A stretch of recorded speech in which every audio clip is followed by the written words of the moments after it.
5, 4, 3, 2, 1. Welcome to the podcast. This is the East Roast Podcast. I'm not going to kid you. I mean, I haven't prepared for this podcast. I have a guest here that's going to help me talk about what happened the other week. But as you notice, we don't have Chris Cotton. Chris, well, let me explain, who I have here, and then we'll just talk a little bit about Chris and, what happened and, and who he is. I know a lot of you guys are curious what happened. We want to make sure that we got to this. So this is Steve Rinaldi.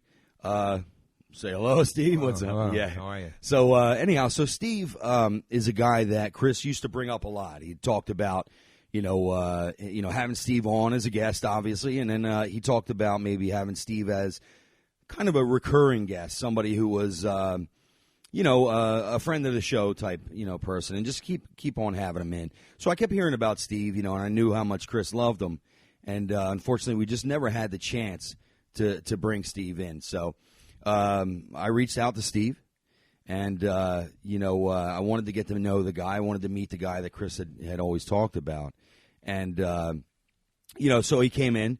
And we just want to talk about, a little bit about Chris, and praise the guy that he was, right? Definitely. He was an awesome comic, but I mean, he was just an amazing, amazing guy. So, and just the fact that you reached out to me and said again, saying all these kind words and how he spoke highly of me, and I knew he thought very highly of me as a comic and as a friend, but just you saying it right now, it's an honor. Yeah, it really is. I always believed in Chris. Everything. Everybody that I ever met through Chris was everything that he said. Right. And he just didn't have negative people around him. He just didn't have. So I knew it. I mean, I knew. So we met the other night. We had some drinks, and I remember when I met Chris, it was 5 minutes, and in 5 minutes we knew that we were going to be really great friends for a long, long time. Yeah, I didn't have the same story. Yeah. No, so he for me, so I started in 2012, and the only way I knew how to become a comedian was to show up at a comedy club, and you become a comic. Right. So I used to hang at the Laugh House, which is no longer there, and I was in a comedy contest one night, and this kid walks in wearing a white tee at a comedy contest when everybody brings out their family and friends, and they say, "Oh, we got a special guest. He performs all around the city, Chris Cotton." Yeah. And he went up there, and he didn't do any material, and he just blew the roof off of the place. And, he gets off stage, and, I'm new, but obviously I knew this guy did this. Yeah. So I go right to the bar, and I just go, "Hey, man, my name's Steve. I'm in the contest tonight." And he's like, "Oh, how you doing?" I'm like, "I'm a fan, bro." I'm like, when can I catch you?" And he's like, he talked about the Raven Lounge on Thursdays. And he's like, "All right, I'll see you around, man." And then from there on out, like everywhere I bumped into him, he would take time to talk to me, and he gave me a lot of helpful advice. And he was a mentor. He always gave somebody a chance, which is, when you're in this, what tends to happen with comedy is people are always coming and going. Yeah. And you don't know if you're going to stick with it. I remember I heard a podcast with Bill Burr not too long ago, and he said that comedy is very limited talent and all drive and perseverance. Wow. And Chris was that.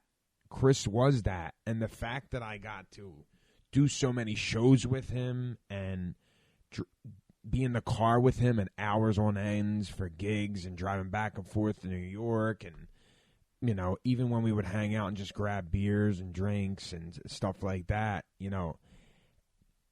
what he did for me, I'll value forever. Yeah. Not just as a comic, but as a friend and in life. He and I'm not the only one. I know. There's just so many friends. I mean, so many people. He mentored so many. And everybody respected him. I mean, he was that kind of comic. I mean, I guess in some ways you could say he's a comic's comic. You know what I mean? Definitely. He just, he loved the craft.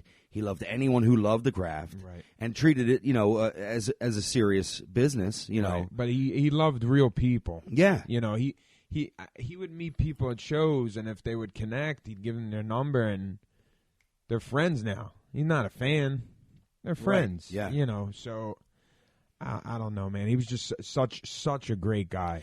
And he was, he really, the thing with Chris was, he kept it kind of low key. I mean, I think a lot of people now realize now that, we lost Chris. They see the outpouring in the media and, and all this stuff. And I think some of our fans might be a little bit surprised at how big a comic Chris really was. Right. But, that really is one of the great things about Chris, right? He never acted like he's the guy that everybody goes to when you want to be a comic, or that he's the guy that people look up to. And I mean, he was just such a humble guy, man. He's just such a good dude. For him, that's what it was. Yeah, that's what it was. He. I remember one time I met him at the Comedy Cellar, and this was probably like 2 years ago. I met him at the Comedy Cellar, and he's like, "Come on," he's like, "Meet me at the Comedy Cellar. We'll grab a drink." So I walk in there, and I think it was like him. Who else was there? Robert Kelly was there. Keith Robinson. Judd Apatow.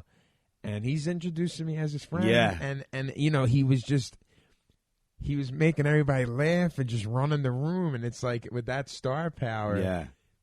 Chris was just one of the guys there. And he was just one of the guys here. Yeah. That's just...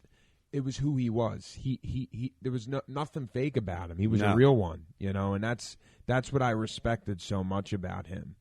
Yeah. There's not many people you come across like that in life. There aren't. There really aren't, man. It's crazy. I mean, just I did want to mention a couple of things though too. Chris, he had his baby is due in February, so he obviously didn't have a chance to to meet his baby. There's a GoFundMe. You could look it up. It's a GoFundMe for Chris Cotton and his family. I think it's still up. Hopefully, it is still up. And if you guys feel like you can you find it in your heart to give a little, it'd be great. Another thing that would be great too is I know this book meant so much to Chris to write this Definitely. book. This is this is his book. It's What My Dad Did. And you can get it at chriscottoncomedy.com. And, as long as they're available, we're going to make sure that, that people get an opportunity to step inside the mind of this guy that we think was so great.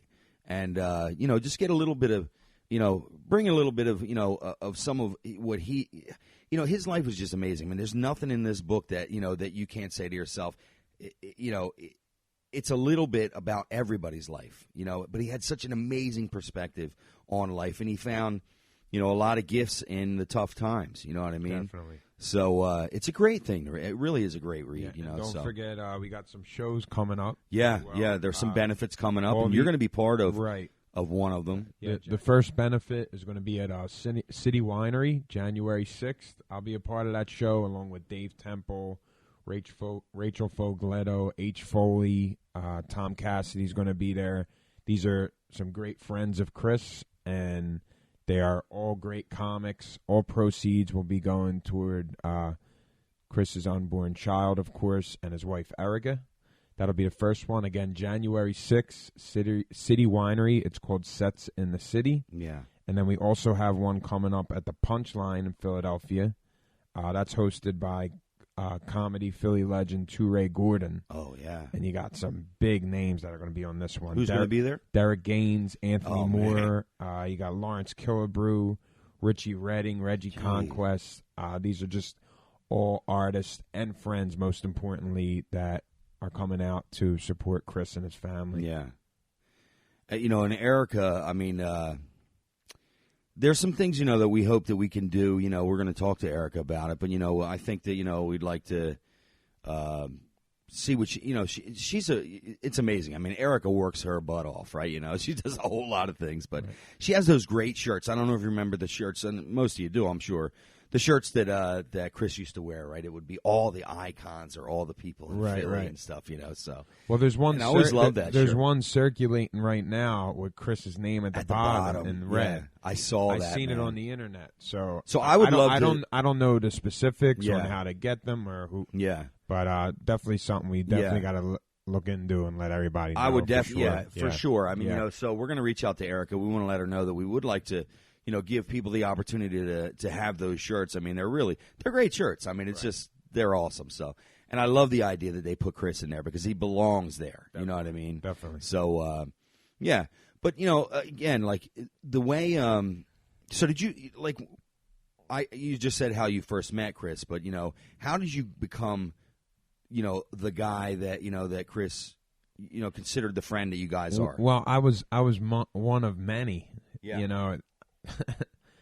The Raven Lounge after he passed, we had all the comedians in the Philly area all got together on Thursday. Now that's Chris's show. He started that show, right? And yeah, it's still going. Yeah, that's an open mic show, right? That's an open mic, but it's a showcase first with hand-picked professional comics that go out there and they do their tightest 5 to 7 minute sets and or work on new content that they're going to bring to the stage. But all the comedians in the area all got together that Thursday after for Chris. Yeah. And what they did was they just made all the comedians just get up there and talk about Chris for 10 minutes, all his closest friends.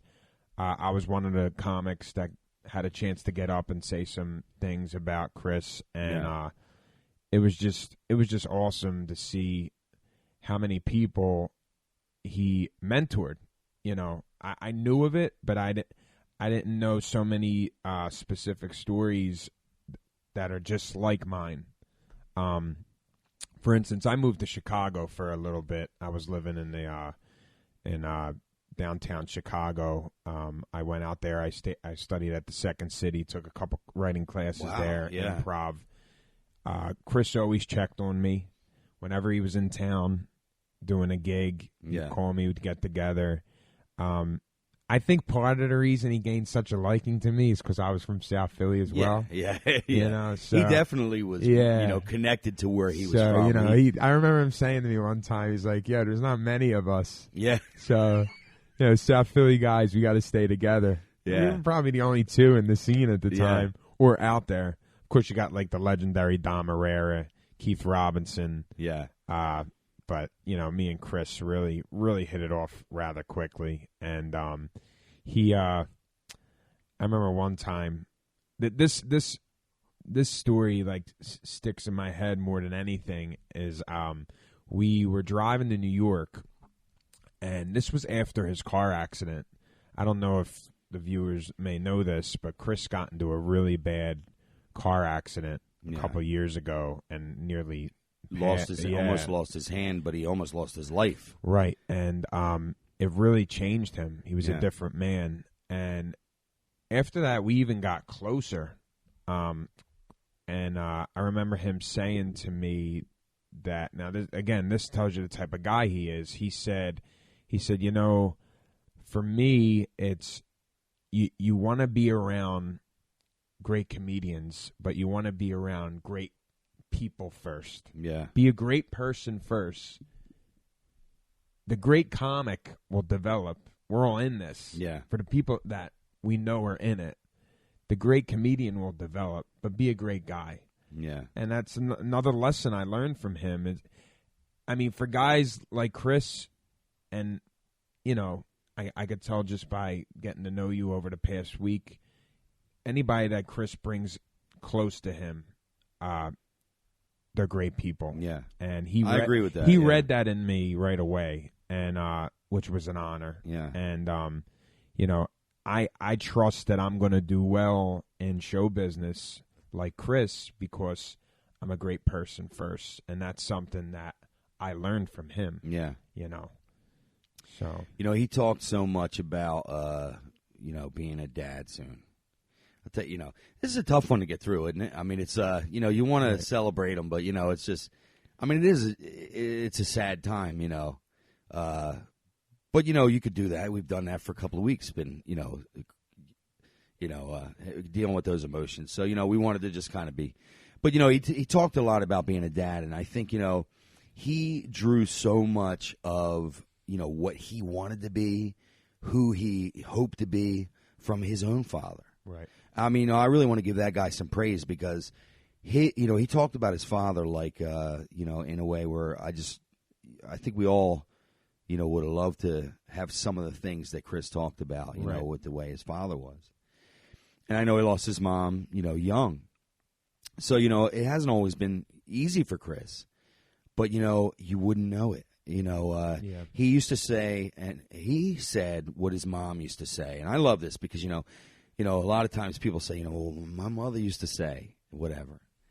And this one really got me, So Chris never really would lay a lot of heavy shit on you. You know what I mean? If he was feeling something or if something was bothering him, he didn't need to to lay it on you, and he just enjoyed the company that he was with, and he didn't lay a lot on you. Definitely, yep. So sometimes if you would ever ask or try to touch on something that you feel that Chris might want to say or whatever, he'd say, listen, he says, my mother always said, I'd ask my mom, he'd say, how you feeling, Mom? And she'd say, with my hands. Meaning, I don't want to lay it on you. I don't want to give you a heavy, anything heavy. I'm feeling with my hands. I don't need to, That's the answer. I mean, because the other answer is, you gotta tell somebody something that, maybe I don't know. Did he ever say that to you? Where he was like, he would say that his mom would say, he'd say, "How you feeling?" and his mom would say, "With my hands." No, what do you get from that? I mean, to me, it seems like it's like saying that, I could answer you, well, but I don't want to lay it all on you. You don't have to display your emotions through right. words. Yeah. A lot of times you could just read through the actions. Yeah. I never sensed that Chris was a depressed guy, and then, because he wasn't that type, But what was crazy is that he dealt with terrible depression. Well, he would bring it up very short and sweet, and I think that's moving, where same guy, right? But I would see and that's where the answer of how you feeling, right. is with my hands, right. Because the reason is if you really knew how I was feeling, we probably wouldn't have fun the rest of the night. And for me as a young comic coming up, he had, I'd say close to a decade of experience more than me. And I would vent to him about my frustrations about not getting booked or someone not being nice toward me or a joke not working, anything. There's so much shit you deal with in show business coming up. And I remember him saying to me, listen, this business is, excuse my language, it's fucked up on so many different levels. Yeah. And this is the life that you're choosing, so don't be surprised by it. It is what it is. I know you're not going to quit. Right. Just keep pushing through and look for the next avenue or the other way to get your face out there or get people to fall in love with you. He taught me this is a pretty universal approach to comedy. And the rules have not changed. Now that I think about it, I remember him telling me very early, there's a few things you have to do. You got to hang out at the clubs and the shows. Yeah. You got to write every day, and you got to be nice. Yeah. And that was Chris Cotton. If he wasn't, even what you're talking about, he loved open mics, man. He'd look for them. I remember saying to him, I'm like, why are you coming here still? He's like, yeah. And this is the immaturity of me. Yeah. This was probably a year ago, and he said, bro, he's like, these guys are the ones coming up. Yeah. You need them. Yeah. They don't need us. We need them. Yeah. These are the future bookers, bookers, agents. Yeah. Big headliners. This is the future of comedy. These guys. You want them we have to be around. Yeah, man. Wow, that's really smart. I opened for Dom Herrera about 2 months ago. Yeah. And Chris showed up. Didn't even tell me he was showing up. Wow. And that meant the world to me. He just walks in the green room. He says hello to me, Dom Herrera, and Eleanor Kerrigan. and he watched my set, and he had another gig, and he comes in the back. He goes, yo, walk me out to my car real quick. And we're walking to the car, and he's like, how you feeling? I said, I had some friends in the crowd. I was in my head a little bit, but overall, I think I did my job. He's like, man, it's your moment, bro. He's like, more's gonna come. Just keep pushing your way through, Yeah. you know. And he supported the other people. Yeah. That's another quality I learned. You know, comics tend to get so self-involved and worried about what they got to do next to better themselves. And, you know, we're all in this journey together. Yeah. There's only, you know, comedians are, they're a different breed of people. There's not many of us. No. So we're not, we're competition in a way, but at the end of the day, there's not many comics that, if that makes any sense. No, you know, it does. We're a family. We're a big family. And Chris was the foundation of that, especially for the Philadelphia comedy know he was, scene, yeah. You know. So one of the things he was, you know, I think one of the reasons why he liked, I think he got a lot from Hannibal Buress, too. You know, he said that Hannibal would come into town and they'd do stuff, and Hannibal would be like, you know, hey, man, are there any open mics in town? And I think they were a lot like that. I don't know if that's if it was a consistent thing with Hannibal, but again, Hannibal's a Chicago guy, right? And they had similar viewpoints of comedy in regard to when I was out. So they were, you know, I think both of them, you know, they just had, you know, that thing where it's like, you know, hey, let's just go do an open mic. Let's check out the craft. Let's see who the new guys coming out are. Let's maybe work on some of our material. Well, what's crazy is when I was out in Chicago, Hannibal at that point was a national headliner. Oh yeah, probably at that moment in 2016, he was probably one of the biggest names in comedy. Yeah, and he did the Chicago theater, and then showed up at an open mic. Yeah, with all us young comedians. Yeah. And Hannibal was just chilling at the bar, hanging with us, taking pictures. And it's that Chris Cotton approach to the business, which, again, I can never thank him enough. To have been a part of that, to have learned even a small amount from somebody like that. It's going to get you so far in life. And I mean, you know, it's like, you could take that approach to anything. You can. You know? Yeah. So it was a great... He was so wise for his years, man. I mean, it's what I used to tell my wife all the time.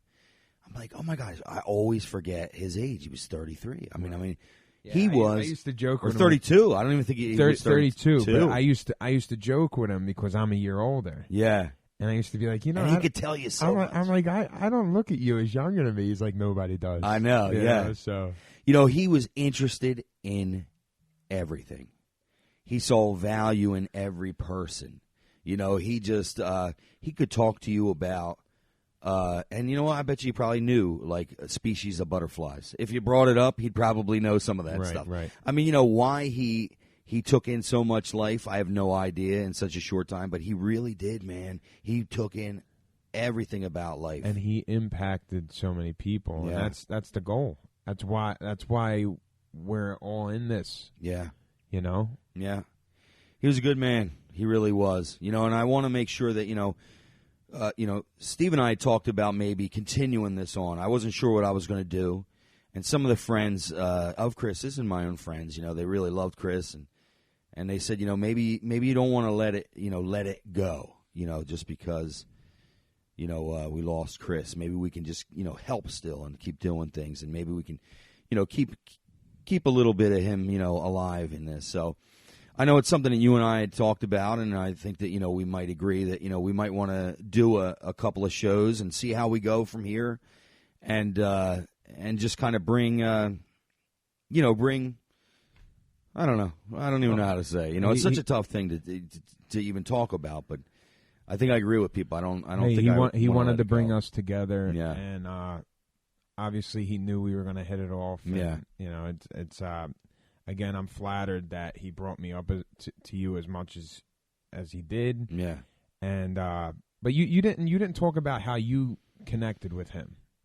I'm confused. Like, did you reach out to him? Did you reach so out what to happened you? was it a referral? and we talked about it, on the podcast. So some of the people know, but for those of you that don't, what happened was a buddy of mine, his name is Chris also. He and I used to have these amazing conversations, and I said, you know what, man, I'd love to have a podcast. And he didn't have that confidence, let's say. But I mean, he's a great guy. I knew that he'd be, I knew he would be great. I said, I want to get a guest. So I went online and I looked for best, something like that, like best Philly comics. And right at the top was that face, And I looked at him and I said, yeah, man, I want to call this guy. So I look him up and I'm like, it's going to be tough probably, I look him up, boom, right there. There's his phone number. And it's his personal phone number. I couldn't believe it. So I call him up. That's great. Yeah, I call him up and he answers the phone, first call. And we start talking, and, I told him what I wanted to do, but we didn't really end up still talking about doing the podcast. He just, like, all of a sudden we're getting to know each other. Right. Didn't talk any business at all, it was just, and so he says, he said, I actually had been thinking about doing a podcast. He says, me and him were, excuse me, the coffee's not agreeing with yeah. me. We actually talked about doing a podcast. We were going to call it Two South Philly Guys. And that's probably why he mentioned you so much, because he probably knew that this is something that you would enjoy. Due to scheduling conflicts, it never came about. And Chris wasn't a guy that you can, half-ass approach. Right, yeah. And I'm sure you know this. Well, that was the main thing with us, right? So he wants to put quality together. He does, yeah. And he's going to put 110% into everything he brings to the table. He's going to tell you what he's going to provide 110%. Yeah. And we talked about it. We drew up a couple flyers, a couple game plans, and stuff like that. But, for whatever the case may be, we decided to put it on hold for a while. And you'd get to it later, yeah. He met you. Well, what happened was, he was only going to be a guest.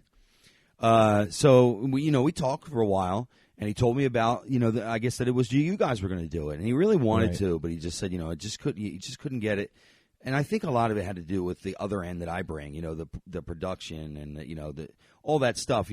That's hard for you guys. I mean, you got to go out there and tell jokes later. Right. So he came in and met me at the house, and he was going to be the guest, and we talked for 5 more minutes or 10 minutes, and the next thing you know, we're like, you know what, man, let's just do this thing together. And he was like, let's do it. And that's how it went. That's and I'll tell you, man, Chris.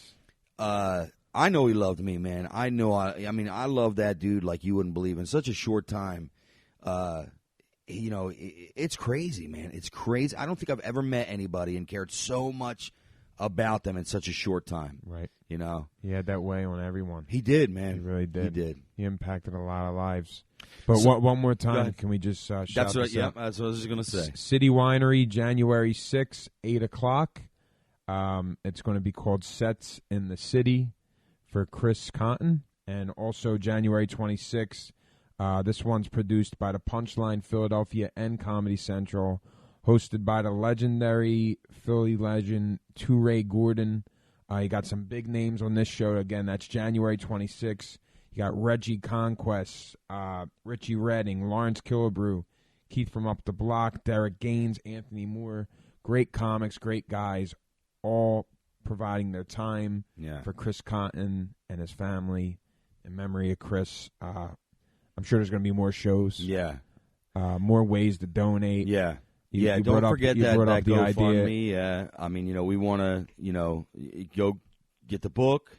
What was the other thing you were going to mention?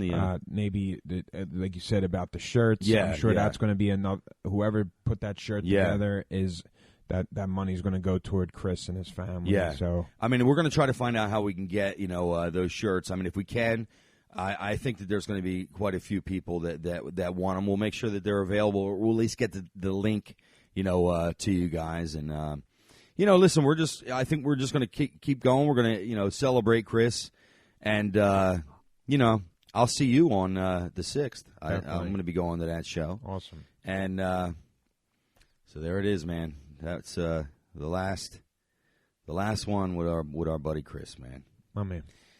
Thanks, Steve. I appreciate it. And take care of all yourselves and hug your family, hug your friends. You know, they're not here forever. So, all right, we'll catch you next time.